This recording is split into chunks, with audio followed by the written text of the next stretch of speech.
أعوذ بالله من الشيطان الرجيم بسم الله الرحمن الرحيم الحمد لله والصلاة والسلام على رسول الله أما بعد.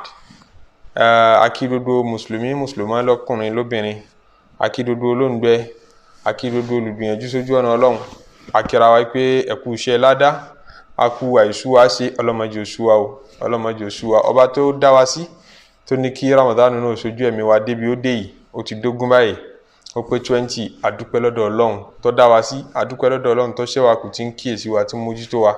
àwa bẹ́ẹ̀ kó jẹ́ mi wó rẹ́yìn oṣù náà kó sì jẹ́ àsọpọ̀ Ramadan láyé nínú àlàáfíà àti fàyàbalẹ̀. Gẹ́gẹ́ bí àṣà wa tá a máa mú zikiri wá fúnra wa lójoojúmọ́, èyí tí a mú wá lé ní tí yóò sì máa jẹ́ ìkànnì gbogbo àwọn àzikiri tá a mú wá fúnra wa nínú Ramadan ọdún yìí, gẹ́gẹ́ bá a ṣe ládéhùn láti bẹ̀rẹ̀ Ramadan ike dodo ń tààfi mú wá náà títí tí Ramadan ó fi pé 20 ni, èyí tí yóò máa kànyìn gbogbo ẹ̀ tí ó wá jẹ́ zikiri àtẹnumọ́ fún gbogbo mẹ́wàá Ramadan tó kù yìí.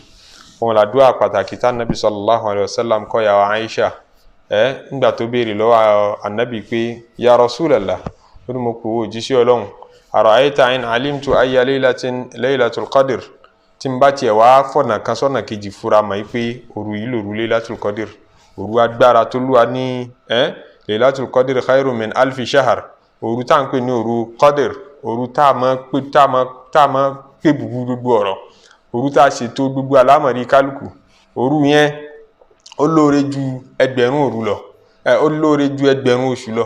yẹn ní kí tẹ́ bá ka oṣù kíní kejì kẹta tẹ́ bá ka lórí 1000, òru kan péré ó ju ẹgbẹ̀rún oṣù lọ.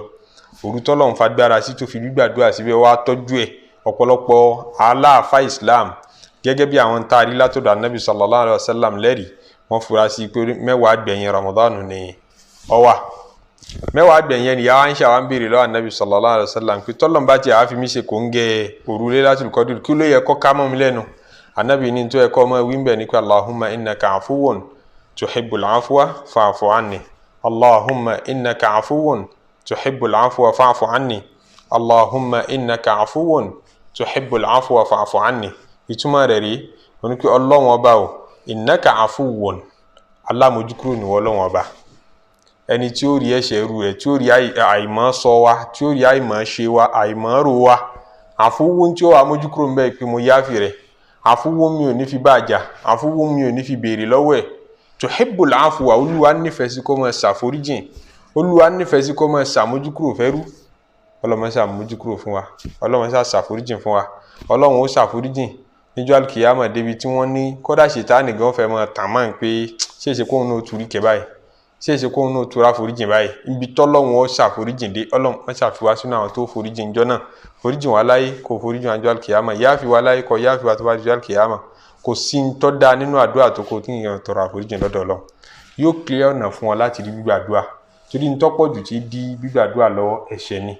gbàtọ́nà rẹ bá ti clear láàrin wa àtọ́lọ́run ọba tó ti foríjìn ọ, nǹkan wọn dùn béèrè, gbogbo àdúrà ọmọ ẹgbà, ẹ̀mí gígùn, àzìkí, ìfàyàbalẹ̀, ọmọ rí, ọkọ rí, aya rí, àṣeyọrí, gbogbo ẹ̀ pátápátá tọ́lọ́run bá ti foríjìn wa, ọ̀nà ó máa là fún wa, á rí fàyàbalẹ̀, á gbáyé gbádùn, á tún dé bọ́lọ́run ọba dáadáa. Ànábì fi kọ́ ya àwọn Aisha ládùúà yìí kó ju gbogbo àdúrà lọ. Allahumma Ọlọ́run ọba mi, innaka afuwun, ọba alámójúkúrò ni ọ́, tuhibbul afwa, ọ wá nífẹ̀ẹ́ kọ́ ọmọ mójúkúrò, kì í ṣe pọ́ ọmọ rọ́jú mójúkúrò fún yàn pé wọ́n bá bí ọbẹ̀ lọ́wọ́ àwọn pẹ̀tọ̀ nígbà tó ti bẹ̀ wájú ẹ̀jẹ̀ amójúkúrò fún Ọlọ́run. nífẹ̀ẹ́ kó máa ṣàmójúkúrò.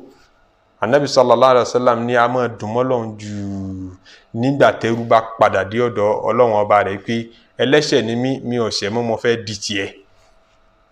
bí inú tiwa náà ti mọ́ dùn tá a bá sọ nǹkan nù, tá a sọ nǹkan nù tí nǹkan tá a wá sọ nù tá a wá padà tí tá a sì fẹ́ràn púpọ̀ tá a wá rí ihe padà, inú wọ́n wá dùn kí nǹkan mi padà dé. bẹ́ẹ̀ náà nínú Ọlọ́run a máa dùn tẹ́rú bá padà dọ́dọ̀ rẹ̀ pé mo padà wá sọ́dọ̀ Ọlọ́run ọba, mo jẹ́wọ́ ẹ̀ṣẹ̀ mi ò fẹ́ ṣe bẹ́ẹ̀ mọ́, mi ò fẹ́ padà síbẹ̀ mọ́.